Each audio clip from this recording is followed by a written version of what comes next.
Өздік ертегілер үлкен топтамасы. Балабул. Жеті лақ ертегісі. Баяғыда бір орманның шетінде ешкі мен оның жеті кішкентай лағы өмір сүріпті. Тамақтарыңыз дайын, лақтарым. Рахмет, анашым. Мәз болыңдар, балаларым. Жақсы, көбірек алыңдар. Анасы лақтарын өте қатты жақсы көріпті. Бір күні ешкі орманға азық іздеуге шығар алдында балаларын жинап алып былай дейді. Балаларым, мен орманға барамын. Сендер есікті ешкімге ашпаңдар. Орманда қасқыр жүр, ол өте айлакер. Егер ол үйге кіріп кетсе, бәріңді жеп қояды. Оны даусынан және қара табанынан тануға болады. Жақсы, анашым, біз сақ боламыз. Мен кетіп барамын, балалар. Есікті бекітіңдер. Иә, анашым, бесік бекітілді.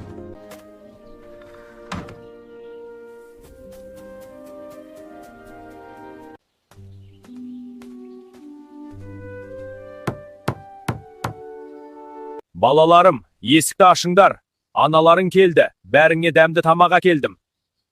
Бірақ лақтар оның жуан даусынан қасқыр екенін бірден танып қояды. Ашпаймыз, біздің анамыздың даусы нәзік әрі әдемі. Сен қасқырсың.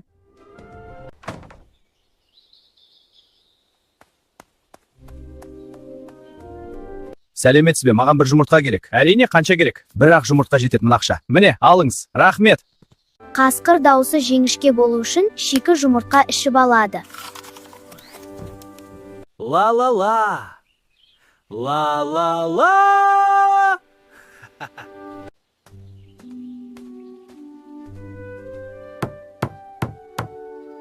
Балаларым, есікті ашыңдар. Аналарың келді. Бәріңе дәмді тамақ әкелдім. Лақтар есік астындағы тесіктен қасқырдың аяқтарын көріп қояды. Ашпаймыз, сен қасқырсың, біздің анамыздың аяқтары аппақ.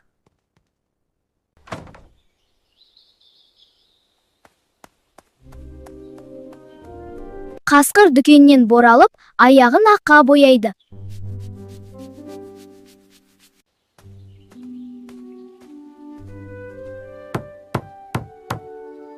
Балаларым, есікті ашыңдар. Аналарың келді. Бәріңе дәмді тамақ әкелдім. Лақтар есік астынан ақ аяқтар көріп, аналары келді деп есікті ашады. Қасқырды көріп, лақтар қорқып кетеді. Қасқыр қорқып кеткен лақтарды үлкен қапқа салады. Қайда қаштың? Қашып кеткен лақ орманға анасын іздеп кетеді. Анашым, қасқыр бауырларымды қапқа салып алып кетті. Уайымдама, балам. Бауырларынды табамын.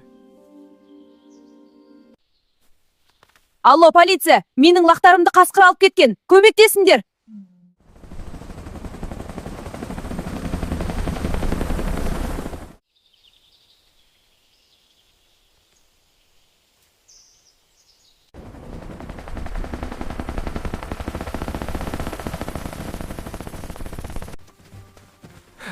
Ұсталдың ба, қасқыр? Лақтарды босатайық. Иә, босатайық. Сонымен ешкі жеті лағымен өз үйлерінде бақытты өмір сүрді. Достар, каналға тіркеліп лайк басу ұмытпайық. Өздік ертегілер үлкен топтамасы. Түлкі мен қоян ертегісі. Ертеде қалың орманда түлкі мен қоян болыпты. Қыс түскенде түлкі өзіне мұздан жарқыраған әдемі үй соғып алады, ал қоян болса қарапайым ағаштан жылы үй салады. Көктем шығып, күн жылынғанда түлкінің мұз үйі еріп, су болып ағып кетеді. Далада қалған түлкі қоянның үйіне барып, есігін соғады. Қоян, көршім, үйім еріп кетіп далада тондым, сенің үйіне кіріп жылынайыншы депті. Ақкөңіл қоян түлкіні үйіне кіргізеді. Түлкі қоянның кереуетіне жатып алып, қоян сенің үйін маған ұнап тұр деп, кереуеттен тұрып қоянды өз үйінен қуа бастаған. Бұл үй енді менікі, кет далаға. Содан қоян далада қалды. Далада жылап отырса, аю келіп, қоян неге жылап отырсын депті. Қоян аюға түлкі өз үйінен қуып шыққанын айтады.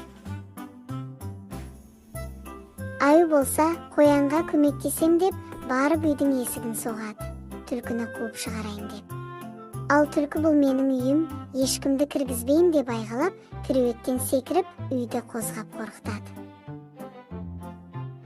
Аю бұндайды көріп, қорқып қашып кетіпті.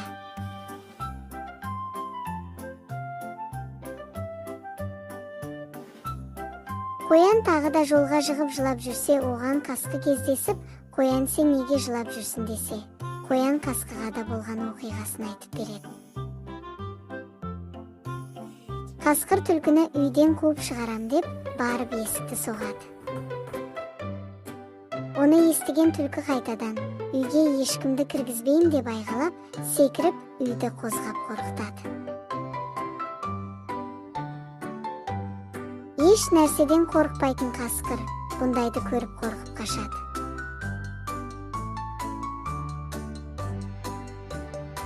Қоян тағы жолда жылап жүрсе, оған өгіз кездесіп, қояннан неге жылап жүргенін сұрайды. Қоян өгізге түлкіін тартып алғанын айтыпты. Өгіз қоянға көмектесем деп, барып үйдің есігін соғады. Түлкі болса, қайтадан өз қылықтарын бастап, секіріп, үйді қозғап қорқытады.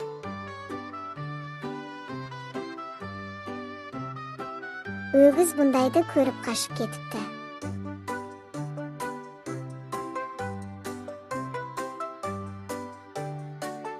Қоян тағы жылап жүрсе, оған әтеш кездесіпті. Әтешке де қоян болған оқиғаларын айтып берген.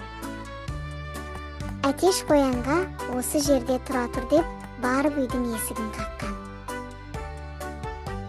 Түлкі болса, қайтадан шулап, секіріп, үйді қозғалта бастаған. Ал әтеш түлкінің қылықтарынан еш қорықпай, үйдің төбесіне мініп, түлкіні қуа бастапты.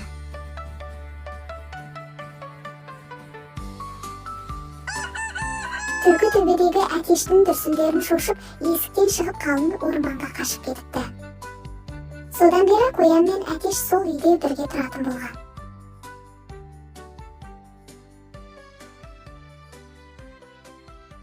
Достар, лайк басып каналымызға тіркелейік. Өздік ертегілер үлкен топтамасы. Үйшік ертегісі. Ертеде бір ашық алаңқайда бос тұрған үйшік болыпты. Бір күні осы үйшіктің қасынан шықылдауық тышқан жүгіріп өтіп бара жатып, тоқтай қалады. Үйшік, үйшік, үйшікте кім тұрады? Үйшік, үйшік, үйшікте кім тұрады екен? Ішінен ешкім жауап бермейді. Тышқан үйшіктің ішіне кіріп, сонда тұра бастайды.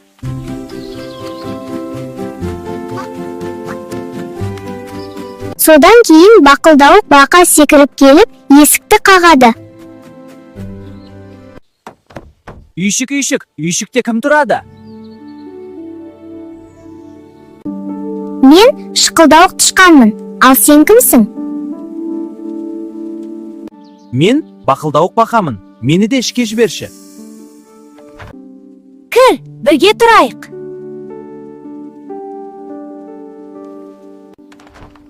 Олар екеу болып тұра бастайды. Бір кезде қорқақ қоян келе жатып үйшікке барады.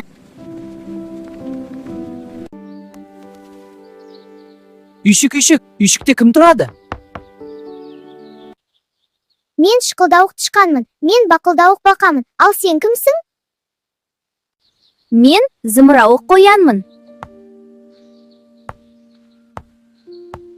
Қоянды да ішке шақырады. Олар үшеу болады. Көп ұзамай үйшікке түлкі Бикеш келеді.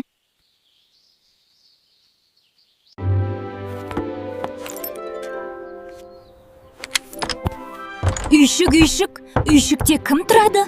Анда өздерін таныстырады. Түлкі де оларға қосылады. Енді олар төртеу болып, көңілді өмір сүреді. Бір кезде үйшікке қасқыр жақындайды.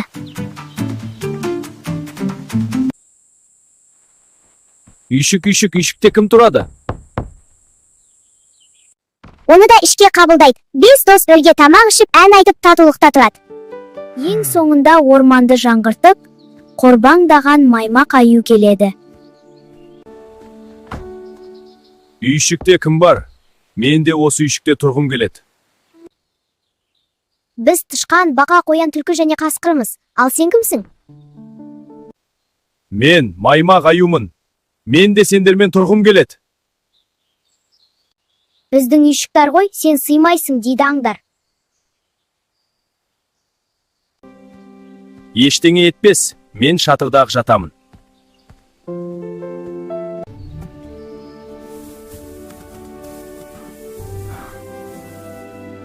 Аю үйдің төбесіне шығып бара жатқанда, үйшік шытыр-бытыр етіп қирап қалады. Аңдардың бәрі сыртқа атып шығып аман қалады.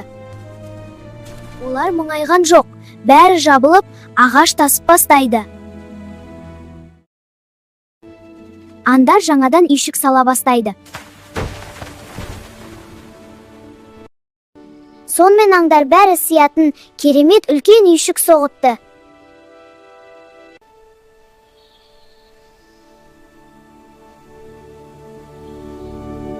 Өздік ертегілер үлкен топтамасы. Мақта қыз бен мысық ертегісі. Ертеде бір әдемі ауылда мақта қыз болыпты. Оның мысығы болыпты. Екеуі ажырамас дос болған.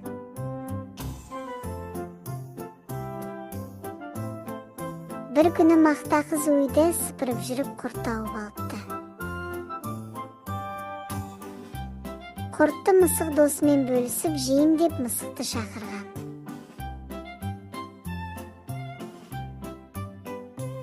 Тағы шақырат, мысығы келмепті.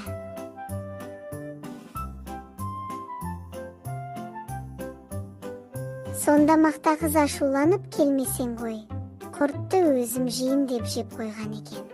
Мысығы келгенде мақта қыз ренжісін білдіріп құртты өзі жеп қойғанын айтқан. Сонда мысығы ашуланып, онда мен сенің сүтіңді төгем депті. Мақта қыз одан сайын ашуланып, мысыққа маған сүт әкелмесең сенімен дос болмайын деп мысықты қуып жіберіпті. Мысық үйден шығып, сүт іздеп сиырға барған.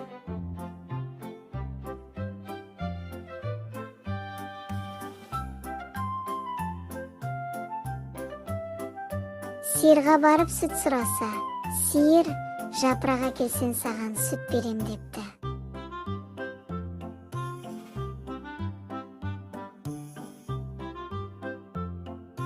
Жапырақ сұрауға ағашқа барыпты.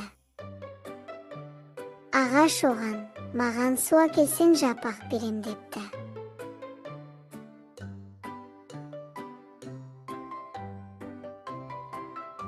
Су тасушыдан су сұрап барыпты. Су тасушы оған, менің отынымды бұтап беріп, дүкеннен құмыра әкелсең су берем деген.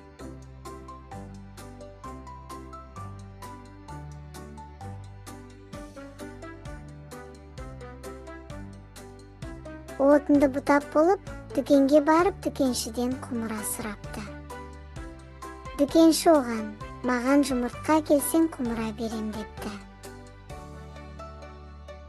Содан мысық тауыққа барып жұмыртқа сұрапты.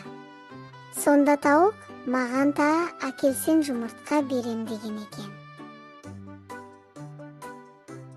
Мысықтары іздеп тышқанды тауып алып, тышқан сен маған тары берсем мен сені жемейін депті. Тышқаннан тары алып тауыққа беріпті. Тауықтан жұмыртқа алып дүкеншіге апарған.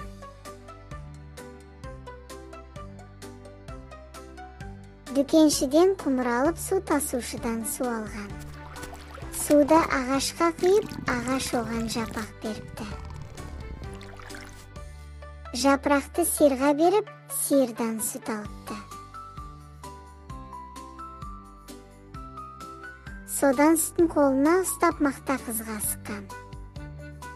Мақта қызға сүтті беріп, екеуі қайтадан достасыпты.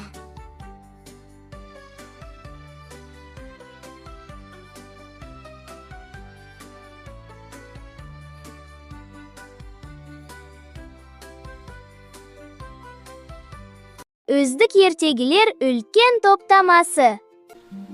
Үш аю ертегісі. Баяғыда орманның шетінде ата-анасымен бір қыз тұрыпты.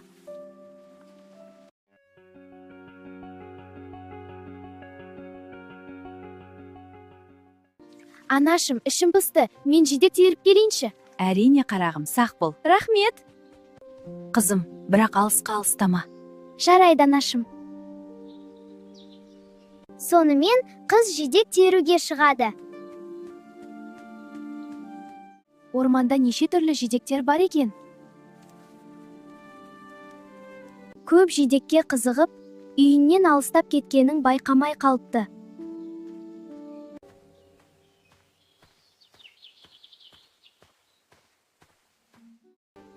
Солай адасып жүріп бір үй көреді. Бұл үйде кім бар екен? Кіріп демалып алсам?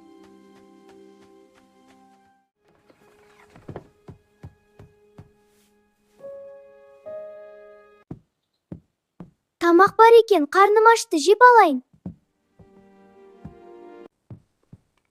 Мына үлкен табақтағы тамақ ыстық екен. Орташа табақтағы да шамалы ыстық. Мына кішкентай табақтағы тамақ дәмді екен. Мына орындықтар әдемі екен. Отыра тұрайын. Үлкені маған ыңғайсыз екен. Орташасы да ыңғайсыз. Мына кішкентайы маған ыңғайлы екен. Шаршап кеттім, жатып дем алып алайын. Үлкен төсек маған ыңғайлы емес екен.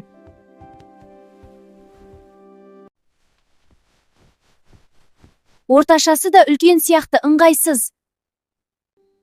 Кішкентай төсекке жатып көрейін. Керемет, осы төсек ыңғайлы екен. Сол ыңғайлы кішкентай төсекте қыз ұйықтап қалады. Бір кезде серуендеуге шыққан аюлар отбасы үйлеріне оралады.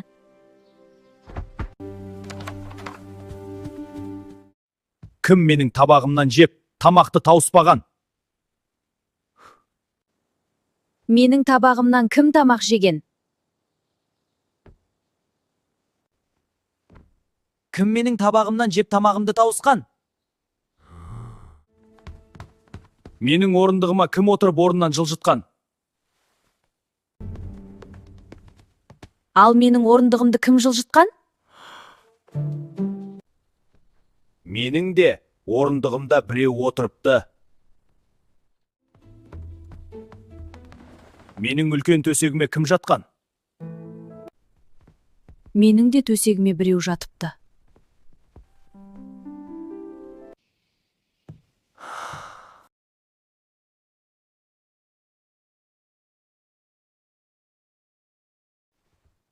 Менің төсегімде біреу жатыр!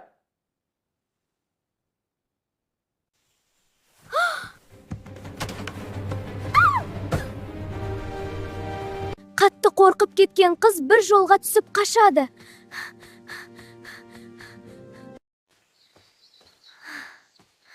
Жеттім ау әйтеуір. Анашым! Құлыным!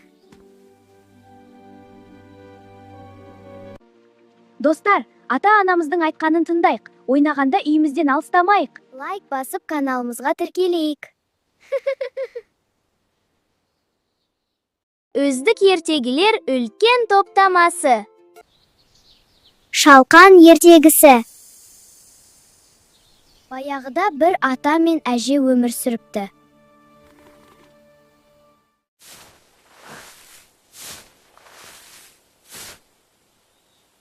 Көктем шыққанда атасы бақшасына шалқан егеді.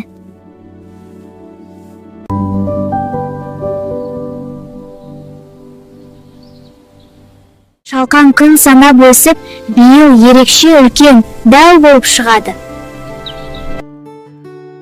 Күз келеді. Атасы шалқанды жерден суырып алмақ болады. Тартады, бірақ шалқан орнынан қозғалмайды. Әже, көмек керек! Атасы көмекке әжесін шақырады. Әже, тезірек! Әжесі атасынан ұстап, екеуі тартып шығара алмайды. Әжесі көмекке немересін шақырады. Ай қызым, келе ғой көмекке! Бәрі жабылып тартады, бірақ шалқан тас қылып қатып қалғандай тапжылмайды. Ит, көмекке кел! Немере қыз көмекке итті шақырады. Жақсы ит! Ит қосылса да шалқанды шығара алмайды.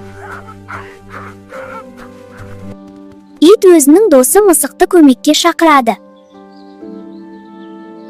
Мысық қосылса да шалқанды шығара алмады.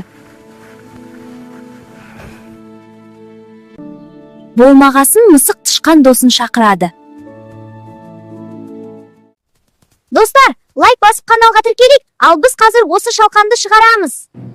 Тышқан қосылып, бәрі күш салып тартса, шалқан жерден пап етіп суырылып шығады.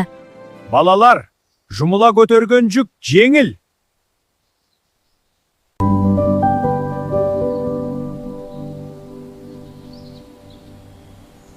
Үздік ертегілер үлкен топтамасы. Батыл есек ертегісі. Ерте заманда бір жуас есек болыпты. Ол күні бойы иесіне көмектесіп, еңбек етеді екен. Бірақ ормандағы аңдар оны қорқақ есек деп мазақтайтын. Ешкім кездеспесе екен?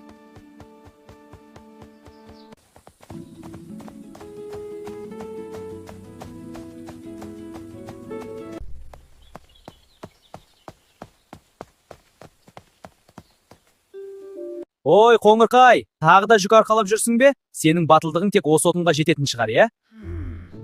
Иә, кеше күлеңкесінен қорқып қашып бара жатқанын көрдім.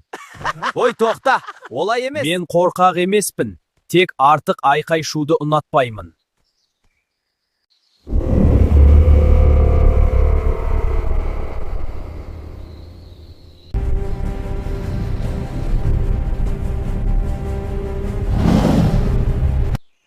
Хо-хо-хо, бүгін кешкі асқа таңдау көп екен. Тәтті қоян ба, әлде қу түлкі ме? Қасеке, мені жемеңіз. Мен арқылы әне есекті жеңіз, ол үлкен. Иә, ол бәрібір қорқақ, қарсыласпайды. Мына қасқыр түлкі мен қоянды жейм дейді. Олар да мен сияқты жануар емес па? Жоқ, бұлай болмайды. Мені қорқақ десе де, оларды тастап кете алмаймын. Ей, қасқыр, сен мықты болсаң маған кел. Менің тұяғымның дәмін татып көргің келе ме? Не? Сен маған сес көрсетіп тұрсың ба? Қазір көреміз.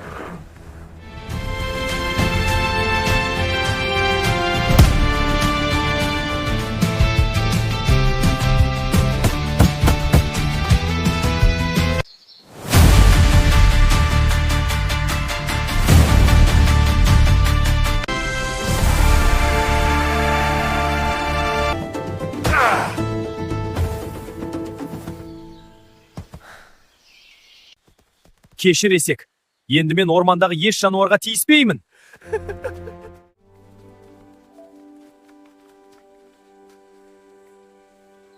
Мәссаған, Қоңырқай, сен шынымен батыр екенсің ғой.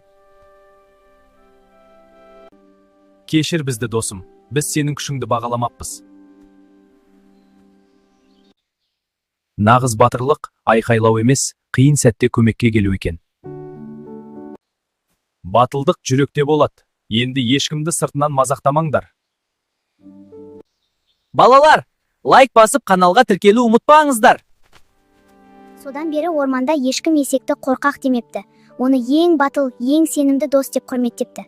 Сабырлықтың артында үлкен күш жататынын ұмытпайық, балақайлар.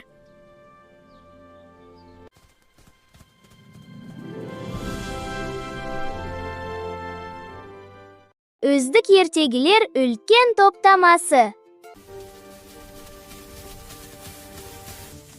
Сәлем, ертегі көрейін деп отырсыңдар ма? Онда мен өтіп кетейін.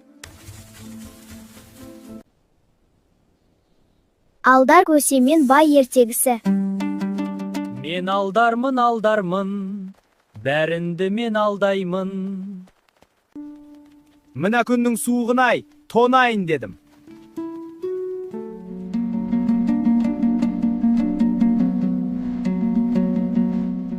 Біреу келе жатырған сияқты.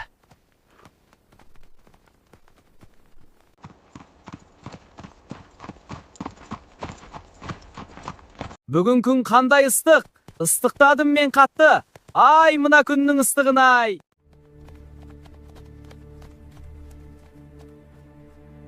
Ассалаумағалейкум, байеке. Уағалейкум ассалам. Ай, сен неге күн ыстық деп әндетіп жүрсің, салқын жел соғып суық болып тұрғанда? Қайдағы суық? Ыстықтап тұрмын мен. Мынауын не дейді? Қалай тонбай жүрсің сонда? Мына шапанымды қара. Бұл шапан сиқырлы. Сиқырлы дейсің бе? Ол қалай сонда? Суық ауа мына тесіктен кіріп, мына тесіктен шығып кетеді. Міне, сондықтан мен тонбай жып жылы жүрем. Ай, сен маған бұл сиқырлы шапаныңды сатсай? Жоқ, сата алмаймын, өзіме керек. Сата алмаймын, өзіме керек. Онда сен менің тонымды ал да, маған шапанымды бер. Тонымды берем дейсің ба? Мақұл, бере ғой енді. Қалпағымды да алып, өзіңнің тұмағыңды бере сал енді. Ана жақта не болып жатыр өзі? Алдар көсе тағы да біреуді алдап жатыр. Ай, мынау немене?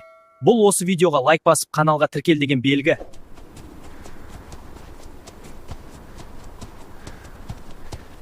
Мен алдармын. Бәрінді мен алдаймын.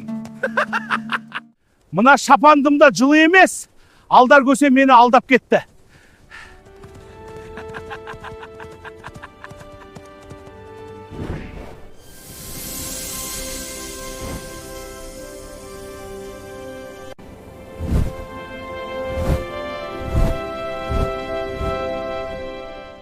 Өздік ертегілер үлкен топтамасы. Алтын балық ертегісі. Ертеде теңіз жағасында бір шал мен кемпір тұрыпты. Шал теңізден балық аулайтын болса, ал кемпір үйдің тірлігімен болған.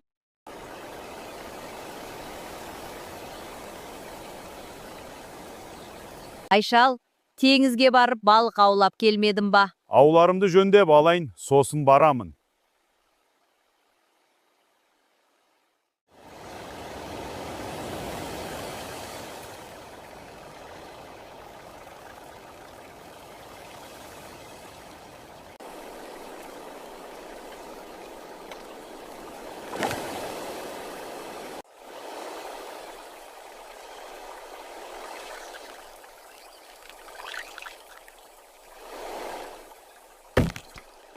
Тағы бір тастап көрейін.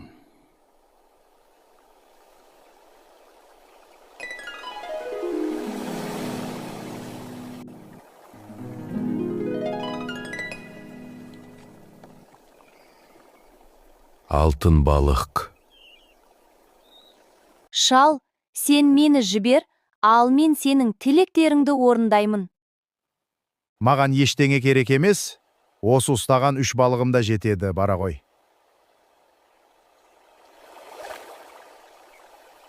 Мен керек болсам, осы жерге келіп шақырсан шығамын.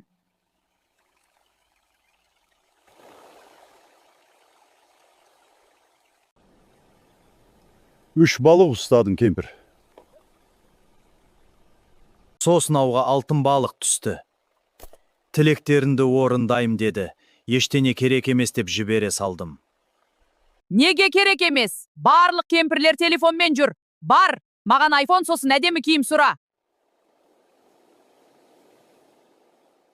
Маған планшет әкелдеу керек еді. Балабум каналына тіркеліп мультиктерін көретін. Алтын балық! Алтын балық! Алтын балық! Айта бер, шал, тыңдап тұрмын. Кемпірім айфонмен әдемі киім сұрап тұр. Орындалды. Шалым айфон алып берді. Киімімді қарасай. Әжетай, балабум каналына тіркеле салшы. Жарайсын, шал, енді мен жаңа үйде тұрғым келеді. Бар да балығынан үлкен коттедж үй сұра. Балық! Ай, алтын балық! Айта бер, шал, тыңдап тұрмын. Анау кемпір енді үлкен коттедж үй керек дейді. Орындалды. Міне, жаңа үйімді көрдіңдер ма? Енді маған блогерлер мінетін крутой Феррари деген көлік керек.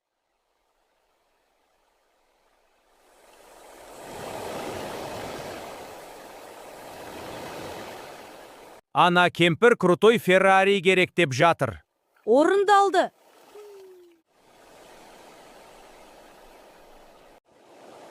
Енді мен бүкіл теңіздер патшайым болғым келеді.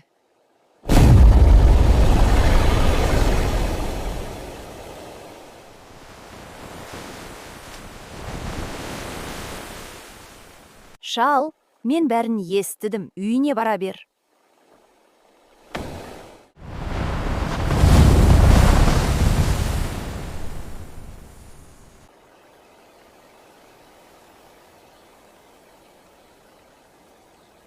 Қанағат қарын тойғызар, қанағатсыздық жалғыз атыңды сойғызар. Әр нәрсенің өлшемі мен қанағатын білу керек, балағай. Лайк басып каналға тіркелейік, достар. Өздік ертегілер үлкен топтамасы. Сәлем, достар. Бүгін мен сендерге бұрыннан таныс, бірақ мүлдем жаңаша кейіптегі ертегін айтып беремін. Мақта қыз бен оның тентек мысығы қазіргі заманда қалай өмір сүреді деп ойлайсыңдар? Мақта қыз бен мысық. Ертеде емес, осы кезде бір үлкен қалада мақта қыз бен оның тентек мысығы болыпты.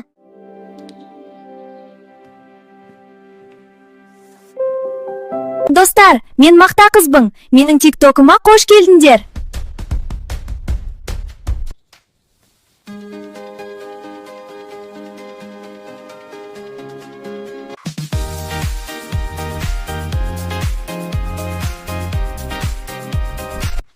Мысық, әрі тұр. Көріп тұрсың ғой, мен видео түсіріп жатырмын.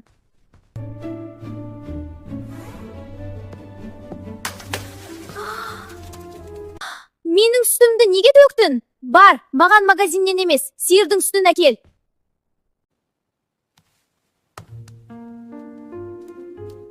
Ал, мына үлкен қалада сиыр қайдан табам? Осы қаланың сыртында ферма бар деп естігем. Соған барайын.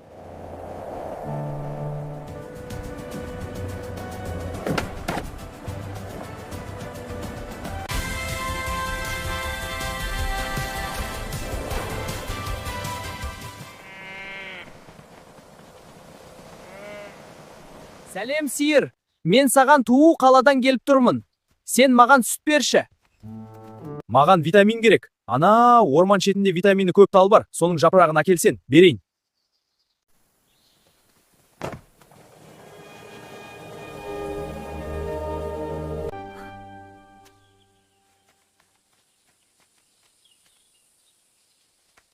Ай, сен қызық тал екенсің. Куромиға ұқсайтын. Сенде витамин көп дейді. Маған шамалы жапырағынан берсейші. Қазір анау жерден су тасушы қыз өтет сумен. Содан су әкелсең берейін. Балалар, мен бұлай жүргенде лайк басып каналға тіркеле беріңдер.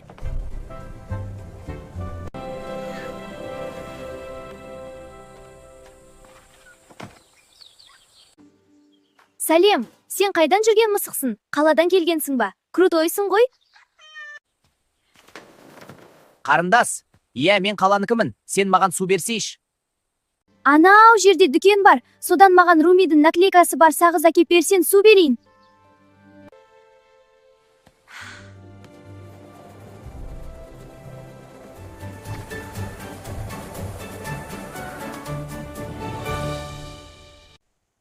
Сәлеметсіз бе? Маған Руми наклейкасы бар сағыз беріңізші.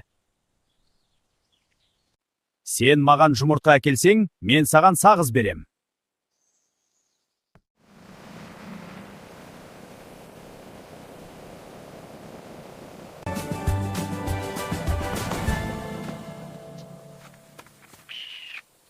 Сәлем тауық, маған жұмыртқа берші, өтінемін. Мына тауық кепенің артында бір тышқан менің тарымды қабына жинап жүр.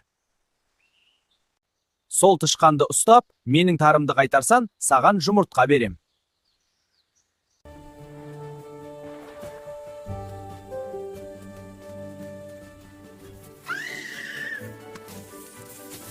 Қорықпа, сені жейін деп тұрған жоқпын. Мына тарыны маған бер. Ал. Ай, жарайсың.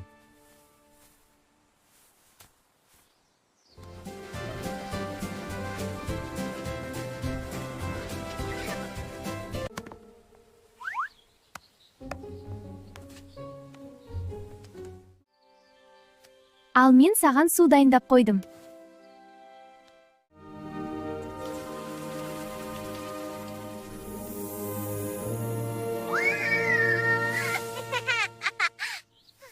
Ай, жарайсың мысық, үстінде ала ғой.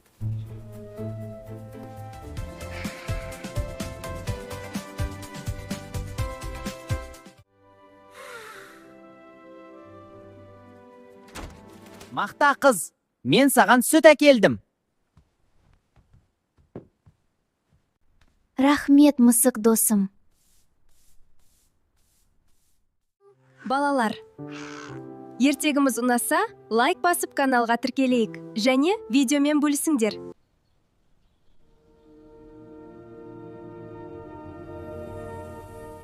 Өздік ертегілер үлкен топтамасы. Бауырсақ ертегісі. Баяғыда емес, осы кезде бір үлкен қалада бір ата мен әже бар екен.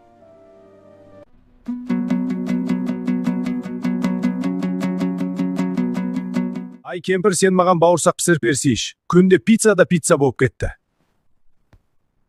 Айтсам болды атасы. Қазір доставкамен ұн алдырайын. Сонымен ұн алып, әже бауырсақтың қамырын дайындайды. Иә, балалар, қамыр илеп жатырмын, қараңдар.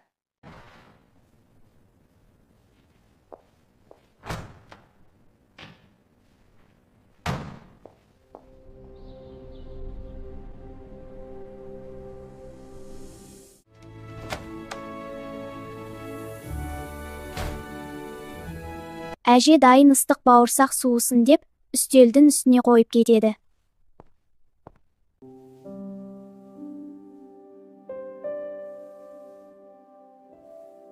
Мен бұл жерде не істеп тұрмын? Қашып кетсем бе екен?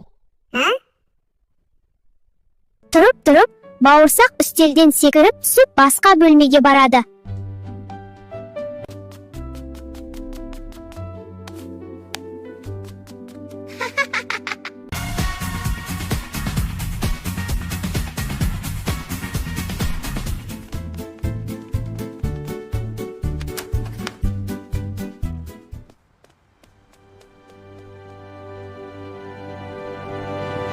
Сонымен бауырсағымыз солай ата мен әжеден қашып кетеді.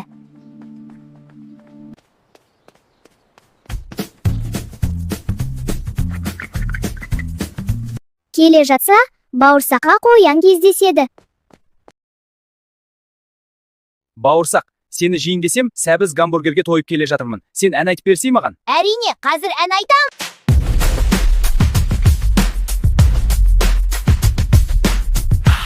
Мен бауырсақ, дастарханның қашқанмын. Бір көшеден жол тауып, кең далаға асқанмын. Атадан да қашқанмын, әжеден де қашқанмын. Ұстатпаймын ешкімге, зулап бара жатқанмын.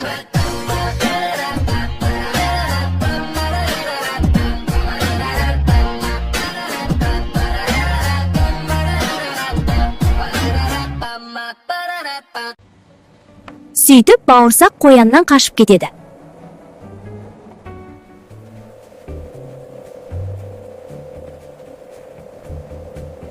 Келе жатса, алдынан қасқыр кездесіпті. Сені жейін десем, жұмысқа да асығып бараттырым. Кәнекей маған ән айтып бер, шал.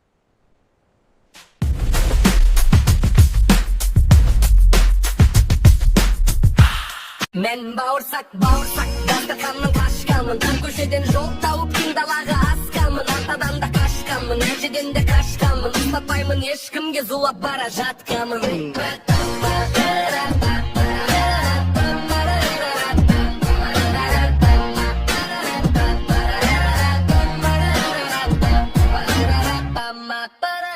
Сонымен бауырсақ қасқырдан да қашып кетеді.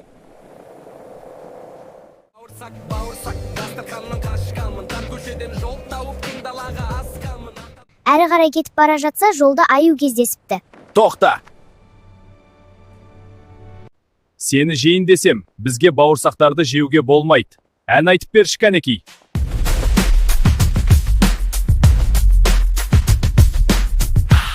Мен бауырсақ, дастарханнан қашқанмын. Тар көшеден жол тауып, кең далаға асқанмын. Артадан да қашқанмын, әжеден де қашқанмын. Ұстатпаймын ешкімге, зулап бара жатқанмын.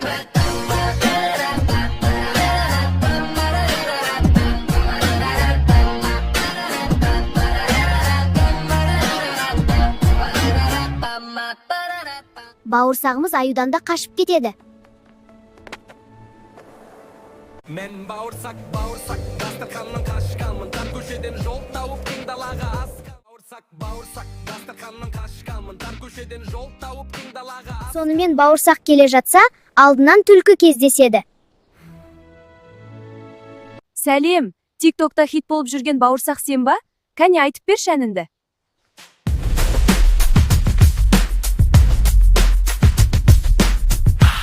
Мен бауырсақ, дастарханнан қашқанмын. Тар көшеден жол тауып, кең далаға асқанмын. Артадан да қашқанмын, әжеден де қашқанмын. Ұстатпаймын ешкімге, зулап бара жатқанмын.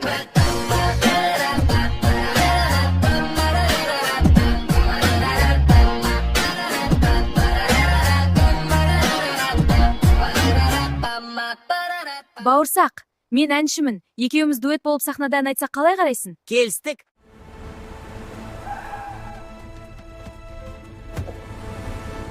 Достар, ертегіміз ұнаса, лайк басып каналымызға тіркеліңіздер.